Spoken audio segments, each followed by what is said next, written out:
Burkina Faso, a country of great beauty, of traditions that run deep, of music, of laughter, and of the sound of drums that once carried across the villages under the stars. But for the people of this land, life has rarely been easy. For decades, they faced poverty, hunger, and leaders who promised much but delivered little. The farmers who woke before dawn to work the land returned home with little to feed their children. The young who dreamed of education often found themselves trapped in a cycle of joblessness, and mothers whispered prayers each night, asking that their children might grow up in a country where dignity was not just a dream.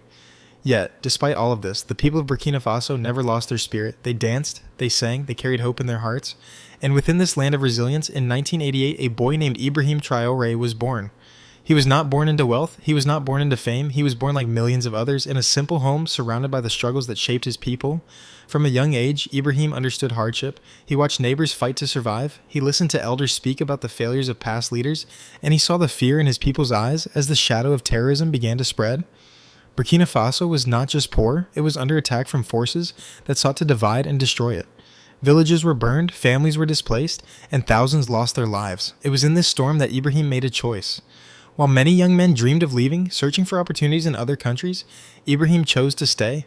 He chose to fight for his homeland. He joined the military, not for power, not for recognition, but because he could not stand by while his people suffered. To him, wearing the uniform was not about rank, it was about protection. It was about sacrifice. It was about becoming a shield for those who could not defend themselves. As a soldier, Ibrahim was disciplined, courageous, and deeply respected by his peers.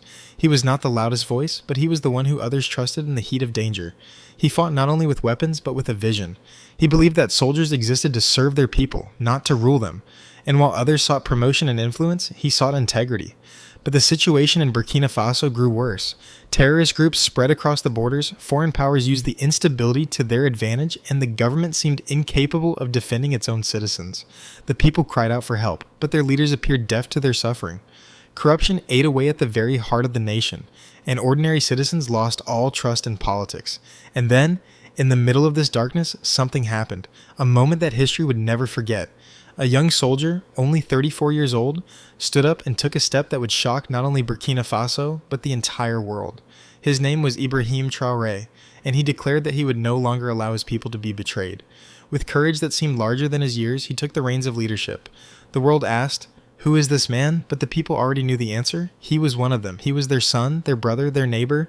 He was the one who lived their pain, who carried their struggles, and who never forgot where he came from. That is why they called him, not just a leader, but the hero of the people. As Ibrahim Traoré stepped into the arena of leadership, there was silence across the world. How could such a young man, barely 34 years of age, carry the weight of an entire nation on his shoulders? Critics whispered that he was too inexperienced, too young, too bold. But for the people of Burkina Faso, his age did not matter. What mattered was his courage. What mattered was that he was the first leader in decades who spoke like them, who lived like them, who fought like them. When Ibrahim addressed his people, he did not hide behind carefully polished speeches written by foreign advisors. He spoke with the raw voice of a soldier, of a son of the soil. His words were simple, but they carried fire. He told the people that Burkina Faso would no longer bow to outsiders, that they would stand up and take control of their own destiny. And when he spoke those words, the crowds that gathered in the streets did not just listen. They roared. They roared because, for the first time in years, they felt alive. But leadership in a land scarred by violence is never easy. Terrorist groups still threatened villages, corruption still lingered in the veins of the state, and powerful foreign interests were watching every step Ibrahim took. The world was not happy to see a young African leader rise with such strength. They feared him, not because of his army, but because of his ideas. For he dared to say that Africa must belong to Africans, that no empire had the right to control the destiny of his people. Despite the pressures, despite the dangers, Ibrahim did not bend. Instead, he stood firmer, declaring that his only loyalty was to the people who walked barefoot on the dusty streets, to the farmers who bent under the sun, to the mothers who prayed for peace at night.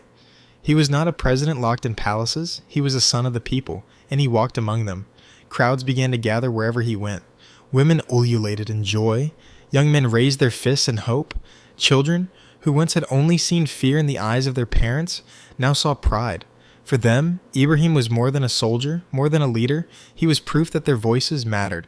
And so, slowly, the people began to call him something greater than his title.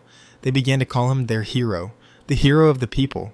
But with every step he took for his people, new challenges rose before him. Foreign powers, who had long benefited from the weakness of Burkina Faso, tightened their grip. They spread propaganda, trying to paint him as reckless. They tried to sow division among his people. They whispered in the ears of other nations, warning them not to trust him. And yet, Ibrahim remained unshaken. His reply was always the same. My mission is not to please the world. My mission is to protect my people. These words echoed not only across Burkina Faso, but across Africa. In Mali, in Niger, in Guinea, in Senegal, in Ghana, people began to speak his name with admiration. They said, if Burkina Faso has found such a leader, then perhaps Africa is waking up. The image of Ibrahim Traoré, young, determined, wearing the military uniform with pride, became a symbol of resistance, of dignity, of courage. He was not just fighting for Burkina Faso, he was fighting for the very idea that Africa could stand tall again, free and proud. The days after Ibrahim Traoré rose to power were filled with uncertainty. Burkina Faso was under siege, not only by armed groups in the deserts and forests, but by forces far more subtle: political pressure, economic sanctions, and the heavy hand of nations that had long considered Africa their playground. Many said this young leader would fall within months. They said he would break under the weight of history, that he would be crushed by those stronger than him. But the people of Burkina Faso refused to let him fall. For the first time in years, they stood shoulder to shoulder behind their leader. Farmers who had once felt abandoned now brought food to soldiers at the front lines. Youth who had once dreamed of fleeing to Europe now said, "We will stay. We will fight for our land." Women sang in the markets, calling Ibrahim their protector. The spirit of the nation had changed. Where there was once despair, there was now defiance. And Ibrahim knew that this spirit was the true weapon of his people. Guns could kill enemies, but unity could build a nation. He called upon his people to take back their dignity. He told them that no matter how poor they were, no matter how small their country seemed on the world map, their value was greater than gold, greater than any foreign power's control.